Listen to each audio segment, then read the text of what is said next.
When people think of the cradle of civilization, most imagine Mesopotamia. When people think of the cradle of civilization, most imagine Mesopotamia. But in the East, another civilization was quietly rising, one that would shape the world for thousands of years. This was the land where empires, religions, scholars, and millions of lives would leave their mark on history. Today, we begin one of humanity's greatest journeys, the rise of India. India's story began long before written history. The first humans settled these lands hundreds of thousands of years ago. Stone tools and ancient cave paintings reveal some of the earliest traces of human life in India. Hunter-gatherer communities followed rivers, learning to survive in harmony with nature. Around 3300 BC, one of history's most advanced civilizations began to rise along the banks of the Indus River. Harappa and Mohenjo-daro amazed the ancient world with their organized streets, drainage systems, and remarkable engineering. Its people traded across vast distances, used standardized measurements, and communicated through a mysterious script that remains undeciphered today. Yet this magnificent civilization would one day quietly disappear, leaving behind one of history's greatest mysteries. Around 1900 BC, the great cities of the Indus Valley slowly began to be abandoned. Massive floods, climate change, and shifting rivers may have sealed the fate of this remarkable civilization. Some historians believe migrations from Central Asia accelerated this transformation, but the true answer remains unknown. As the cities of the Indus faded into silence, India stood on the brink of a new era, one shaped by new people, new beliefs, and a new civilization.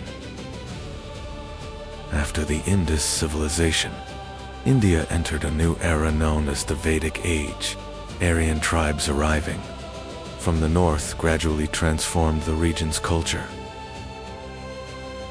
These people spoke an early form of Sanskrit and preserved their knowledge through sacred hymns passed from generation to generation. These hymns were later compiled into the Vedas, becoming the oldest sacred texts of Hinduism. Vedic philosophy would leave a lasting mark not only on India, but on the religious and philosophical history of all Asia. Over the centuries, small tribes grew, united, and evolved into powerful kingdoms. Northern India had become a land of many independent states. These states became known as the Mahayanapadas. Among them, Magadha, Kosala, Kuru, and Gandhara emerged as the most powerful. Expanding trade, productive agriculture, and prosperous cities quickly brought wealth and influence to these kingdoms. But one kingdom would soon outgrow them all and build India's first great empire. In the 4th century BC, a young and ambitious leader rose from Magadha. His name was Chandragupta. With the guidance of the brilliant strategist Chanakya, he defeated rival kingdoms one by one and founded India's first great empire.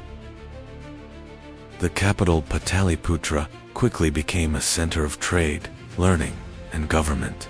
The Mauryan Empire grew stronger with every passing year. But the greatest ruler of the Mauryan Empire had yet to take the throne.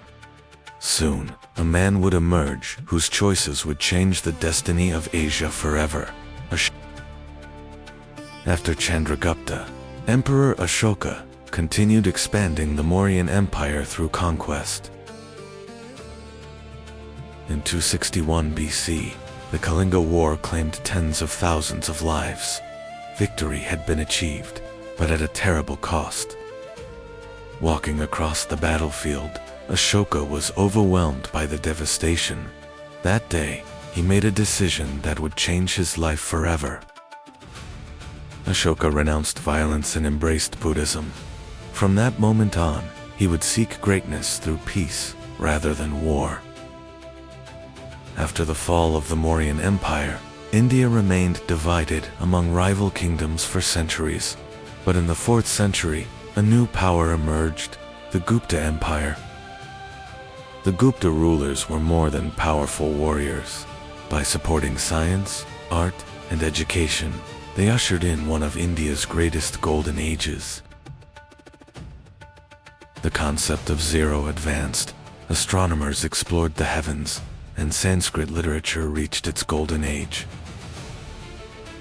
But no golden age lasts forever. New invaders approaching from the north were about to bring the Gupta Empire to an end. During the 5th and 6th centuries, invasions from the north weakened the Gupta Empire. The once mighty kingdom gradually fell apart.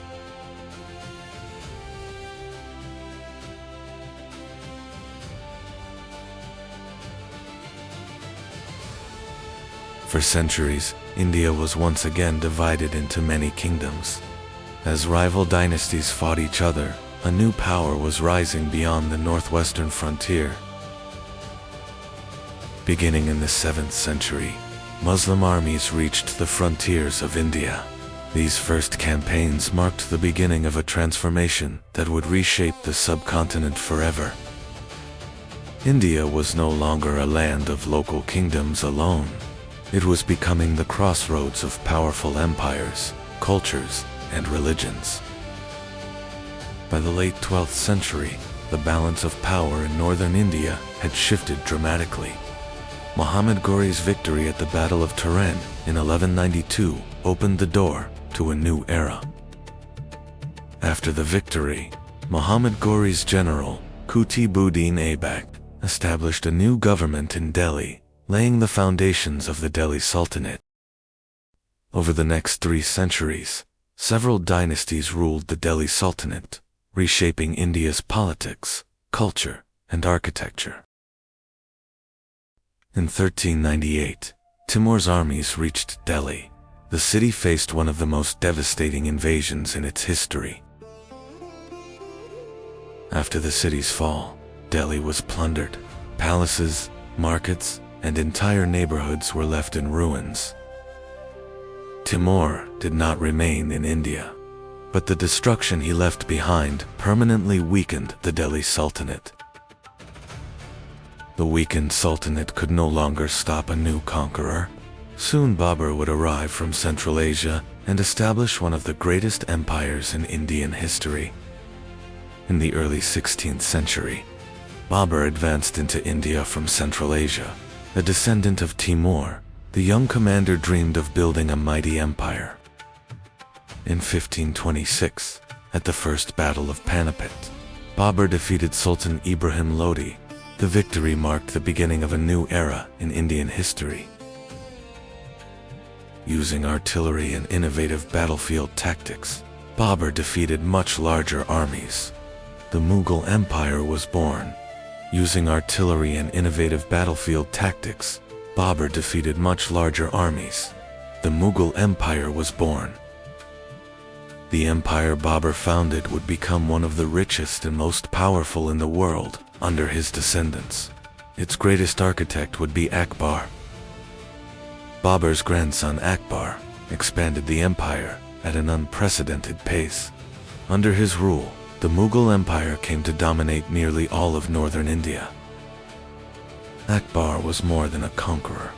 Through religious tolerance and wise leadership, he united millions of people from different cultures under one empire. Trade flourished, the economy expanded, and art and architecture reached new heights. The Mughal Empire became one of the wealthiest states in the world. Under Jahangir and Shah Jahan, the empire preserved its greatness. Soon, one of the world's most iconic monuments would rise, the Taj Mahal. In the 17th century, under Emperor Shah Jahan, the Mughal Empire reached the height of its wealth and magnificence. Palaces, forts, and grand cities amazed visitors from across the world. After the death of his beloved wife, Mumtaz Mahal, Shah Jahan decided to build a monument that would preserve her memory forever. After more than 20 years of construction, the Taj Mahal was completed. Built from white marble, it became one of history's greatest symbols of love and Mughal architecture. But after this magnificent era, the empire slowly began to decline.